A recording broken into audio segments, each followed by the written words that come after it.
திரும்புகிற பக்கமெல்லாம் கண்ணிவெடியா? அந்த பார்சலால் வாழ்க்கையே மாறியதா? ஹாய் சுட்டீஸ், எப்படி இருக்கிறீங்க? ஸ்கூல் எப்படி போகுது? மழை பெய்து இதமான காட்சிகள் ஜாலியா இருக்கிறீங்களா? சரி, ஒரு மனுஷனுக்கு அடி விழலாம், ஆனா இப்படி விழலாமா? வாங்க அப்படியே ஜாலியா இந்த கதையை படிச்சு என்ன நடந்துச்சுன்னு தெரிஞ்சுக்கலாம். ஊட்டி போல அழகான மலை பிரதேசம் உள்ள ஊர் அது. அங்கு மதர் கின்லி வாழ்ந்து வந்தார். அவர் சில குழந்தைகளை தத்தெடுத்து வளர்த்து வந்தார். அவருக்கு பிறந்த நாள் கொண்டாட அந்த சிறுவர்கள் அவருக்கு தெரியாமல் ஆசைப்பட்டார்கள். ஆகையால் அவருக்கு தெரியாமல் ஏதாவது செய்ய வேண்டும் என அவர்களுக்குள் பேசிக்கொண்டார்கள். மதர் கின்லி சில காலமாகவே சோகமாக இருந்தார்.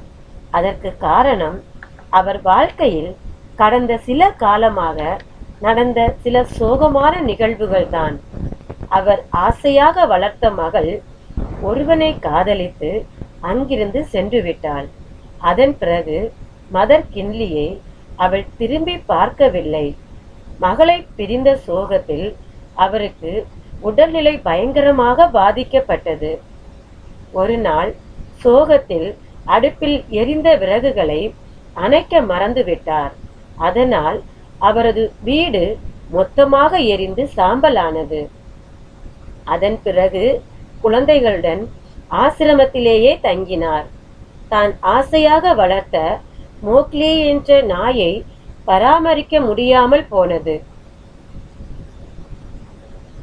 இது எல்லாவற்றையும் விட அவர் தன்னுடனே வைத்து வளர்த்து வந்த புசி என்ற பூனை திடீரென ஒரு நாள் வீட்டை விட்டு வெளியே சென்று விட்டது. எங்கு தேடியும் அது கிடைக்கவில்லை. பிறகு காட்டுக்குள் சில நாய்கள் அதை கடித்து கொன்று போட்டு விட்டதாக செய்திகள் வந்தன.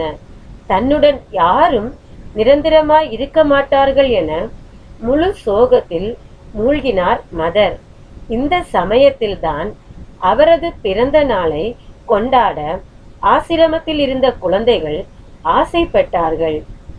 எல்லோரிடமும் சேர்த்து வைத்த காசு இருந்ததால் அவருக்கு என்ன தேவையென யோசித்து பேசி முடிவு செய்தார்கள்.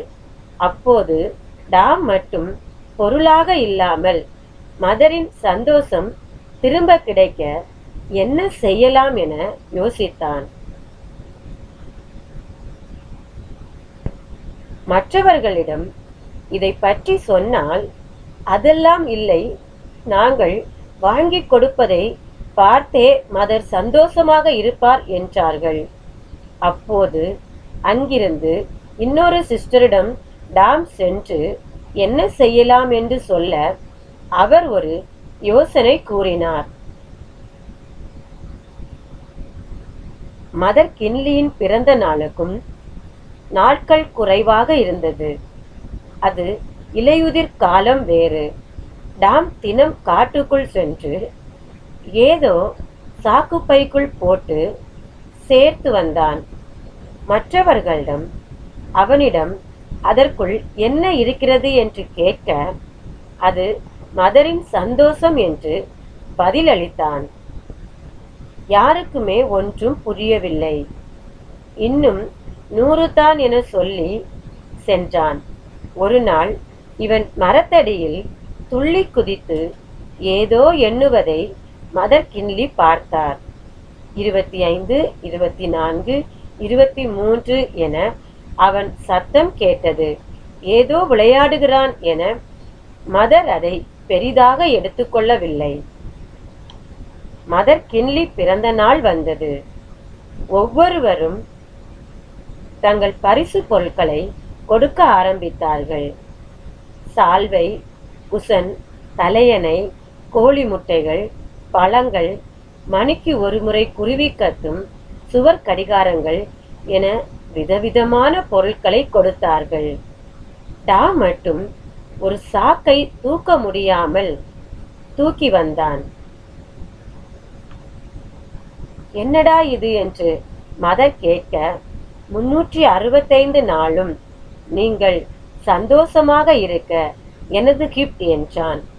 அந்த சாக்கை திறந்து பார்த்தால் உள்ளே காய்ந்து விழுந்த இலைகள்.